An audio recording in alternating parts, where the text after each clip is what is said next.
You want well-crafted video game characters? We'll give you well-crafted video game characters. Welcome to MojoPlays, and today we're recounting the origins of Red Dead Redemption 2 protagonist Arthur Morgan. Before we begin, we publish new content all week long, so be sure to subscribe to our channel and ring the bell to get notified about our latest videos. John Marston was an outstanding protagonist when he helmed the first Red Dead Redemption in 2010. But while the latest prequel sheds light on John's past, new leading man Arthur Morgan's becomes just as elusive. Frustratingly slippery, we aren't presented with too much information about Arthur up front, instead initially seeing him the way he sees himself, as Dutch's right-hand man, and little else besides. Despite this, as Arthur's tragic redemption begins, the cracks in his secretive exterior begin to show, finally giving players the much-needed backstory to one of Rockstar's strongest ever characters. I'm a bigger fool than I even thought. Arthur was born in 1863. While he's reluctant to mention his parents at all, instead viewing Dutch and Hosea as his parental role models and his biological parents as more short-lived placeholders, we learn that they were called Beatrice and Lyle Morgan and originally emigrated to the United States from Wales in the United Kingdom.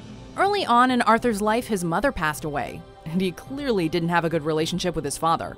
Lyle Morgan was a two-bit outlaw and petty criminal, eventually getting arrested when Arthur was just 11 for larceny, which he was eventually convicted for.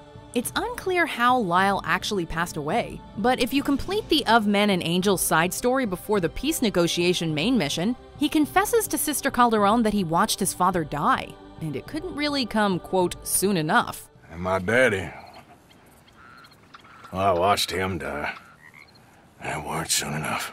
This could really mean anything. That his father was hanged for his crimes, that he died of a long illness, or even that Arthur himself had something to do with his death, since Arthur is, at the beginning of the game, a cold-blooded killer.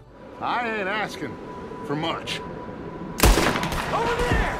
More of 'em! We may not know exactly when his father died, but we do know that it was in roughly 1878, when Arthur was just 15, that he happened across Dutch Vanderland and Hosea Matthews, who became the new patriarchs in his life. Brought up on Dutch's socialist worldview, Arthur becomes one of the Vanderland gang's oldest members and founders. We also know that Dutch and Hosea met at some point earlier in the same decade, meaning he really has been there since the beginning. Yeah, Trelawney. Dutch and you pretty much raised him. I know, but it's done. Has been for a while now. Arthur wholeheartedly believes in Dutch's philosophies of being free from the restraints of law and civilization, craving an escape from the modernity which slowly sweeps the landscape of the Old West, and is loyal to a fault. Dutch makes Arthur's standing in his eyes clear early on in the game, when he says that as long as he has Arthur and Hosea by his side, he knows the gang will be all right. We have all made mistakes over the years, Hosea. Every last one of us. But I kept us together.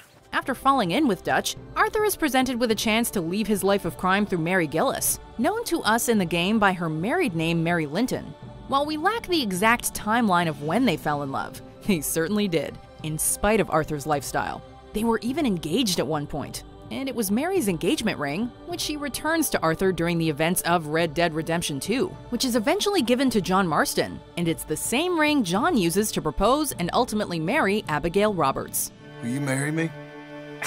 Get up, I am married to you. No, I mean proper.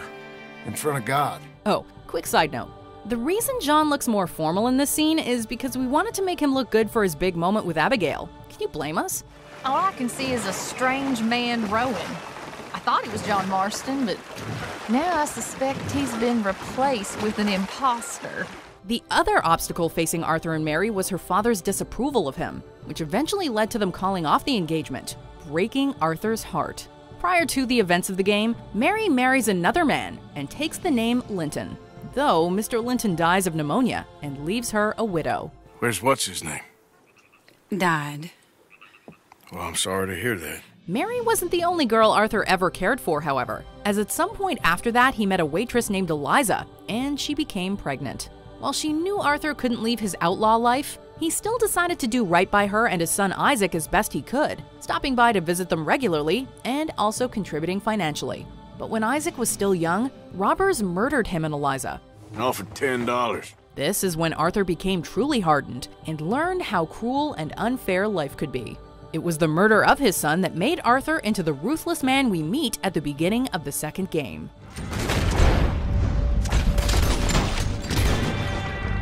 Eventually, Arthur's dedication to his role as Dutch's top enforcer and one of the gang's most violent members leads him to Blackwater, where the gang's luck finally turns rotten. The chaotic, botched ferry heist sets in motion the events of both games, and the gang never recovers from what happened in the small city.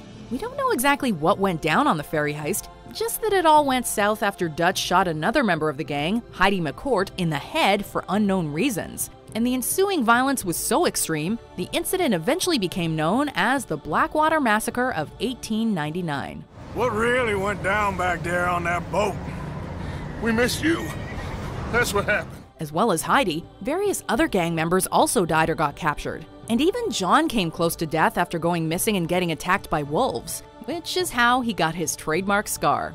But Arthur wasn't present at the massacre, meaning that, like us, he's left wondering what really happened to cause the initial fractures in the Vanderlinde gang. Hold up for a while, then hurry back, gather up the rest of our family. At least we got some money now. Money and loyalty.